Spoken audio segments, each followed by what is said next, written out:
Morning. Welcome to the Flood Control District meeting. It's Tuesday, June 18th, 2024. It's 10 o'clock a.m. and we're in the Board of Supervisors hearing room, Ellaby Lane, Bisbee. Pursuant to ARS 38-431.02H, the public will have physical access to the meeting place 15 minutes prior to the start of the meeting. Any item on this agenda is open for discussion and possible action. And we begin with the roll call. District 1. Crosby is here. District 2, Supervisor English is present. District 3, Judd is here. Supervisor Judd is online.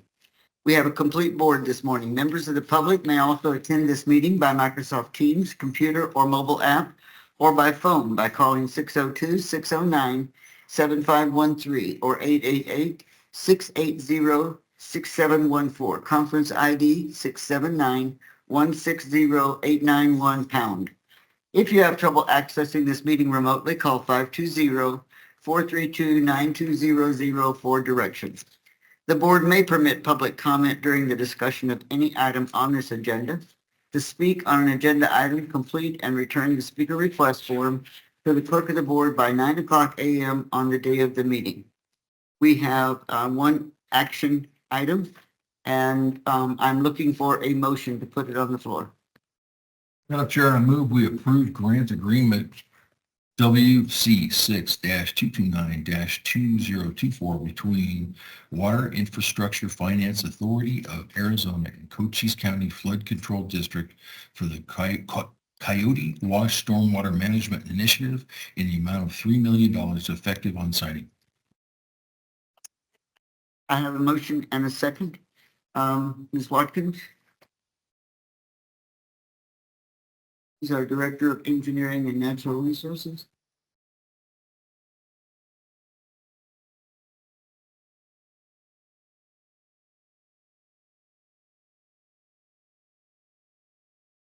There, members of the board. This grant is for Coyote Wash that we've been in design over 10 years in different processes. It's a CCRN project.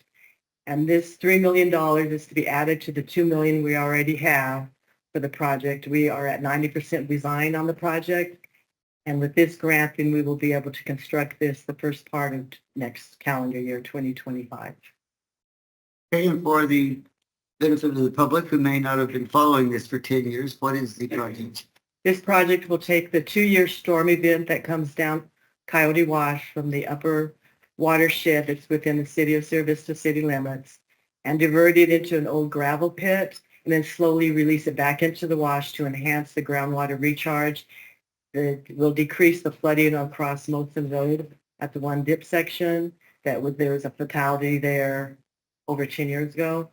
So it'll help decrease flooding downstream and to increase the recharge for the groundwater and in the river itself. Okay. Ms. Judd, do you have any questions or comments? I don't have any questions.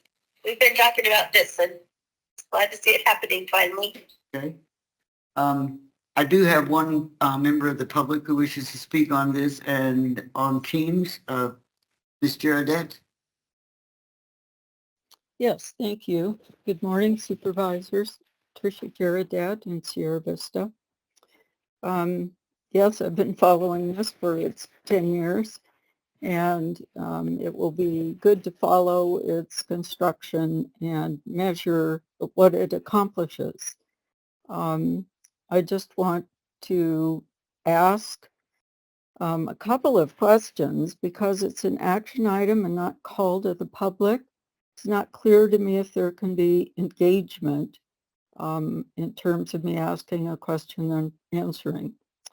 But I have repeatedly asked for the information about the flows that have been measured at Coyote Wash over perhaps this last decade, not the numbers that are used for the modeling, but any actual measurements taken in this wash. And so I would love to see something. Who should I contact? We have that information. Yep, you get that. We can get that to you. the department said that they have the information and they will get that to you. So do you wish that to go to the phone number that you expressed on your speaker reform? I Uh, have it. yes, yeah, Jackie has my email. Thank you. Okay. And Okay. then I'll just also point out that its effectiveness is, of course, dependent upon rainfall. So let's all hope for rain. Thank you. Okay. All right. You have any comments? Certainly, Ms. Watkins, I gave you a little bit of information on my email to you last night. We talked very briefly this morning, so I don't expect you to have like super detailed answers. But I'd like to know in the term Finance Authority of Arizona, what does the term authority mean? You know?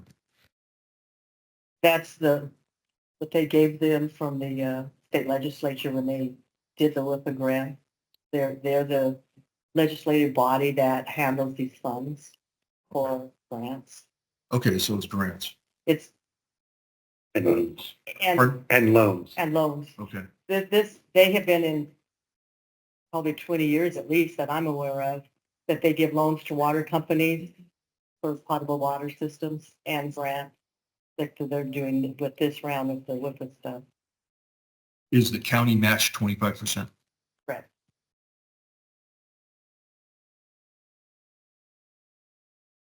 Tell me about what is the definition of the regional aquifer?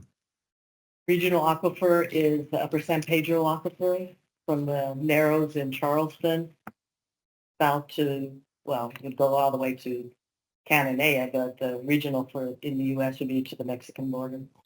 What difference does it make if the aquifer goes to Cananea?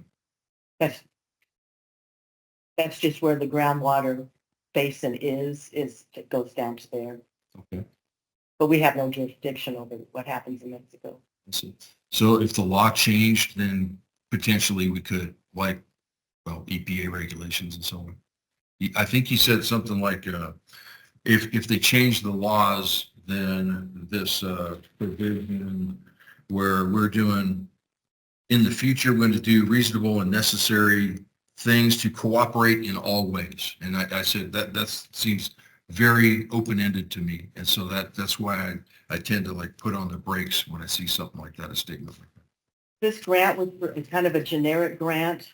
The other agencies and natural resource conservation districts and irrigation districts that will put applications in for these grants, those grant applicants might not know of all the other laws because we still have to comply with NEPA clearances. We have to get our environmental clearances. We have to talk for our grant, Arizona Department of Water Resources, of what we're doing. So that's just a generic that these are ARPA funds that the state has given to the WIPA and the Water Authority to give to other agencies and implements. So there's a lot of different type of grants that are given out with these funds, not specifically like what we're doing on Coyote Wash.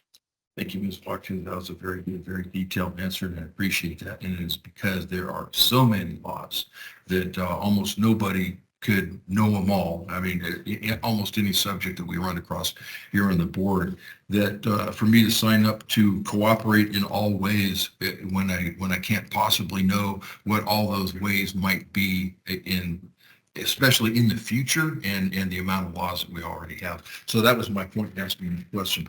So I think that I asked you about this. I said, and this is on page 18 of the material.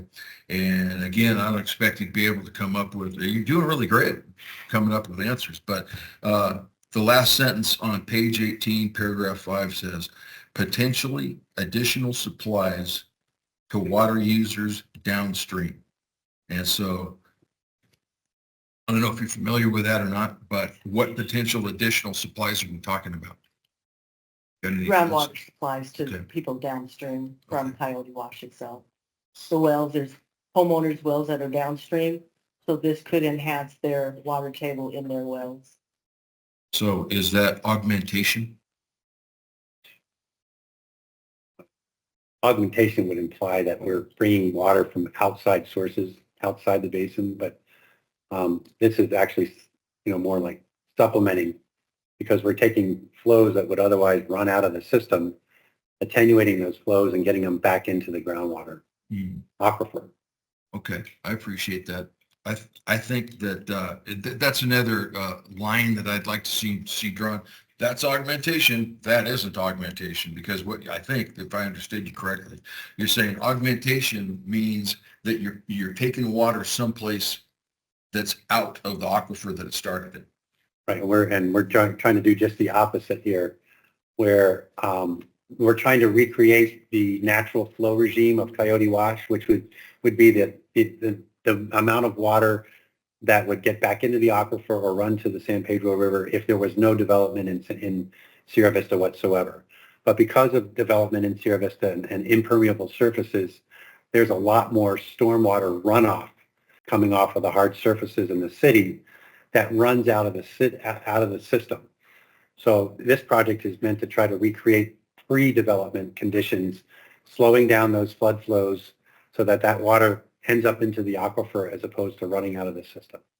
Thank you, Mr. Appel. On page 18, paragraph 6, it refers to an existing groundwater mound. And I've heard of the previous expression of a cone of depression. So I'm assuming that this is the opposite of that. Right. That's from the Sierra Vista Effluent Recharge Environmental Park there.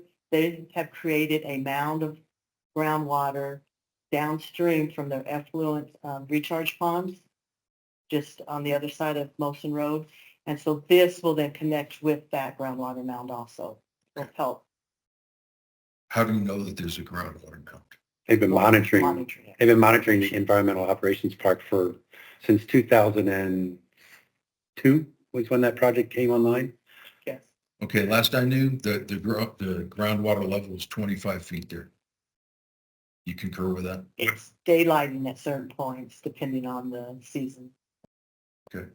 And the whole idea behind the groundwater mound is to create a water barrier against the cone of depression that's a little bit west of there, so that the cone of depression doesn't start pulling water from the river back to the cone.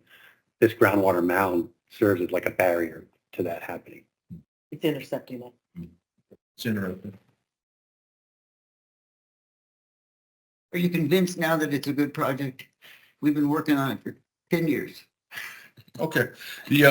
In my opinion, the aquifer is not going to be recharged before the next ice age. That's my opinion. And any recharge, like I said, any recharge efforts that you do are still going to be dependent on precipitation, which of course you agreed to. Tipping the scales, and I believe that recharge efforts that I've seen amount to a postage stamp on a football field, and it isn't worth the effort. That's my opinion. Thank you, Madam Chair. That concludes my comments, and thank you, Mr. Appel and Ms. Watkins, for your thorough answers. Okay, Peggy, do you have anything positive to add? Anything else?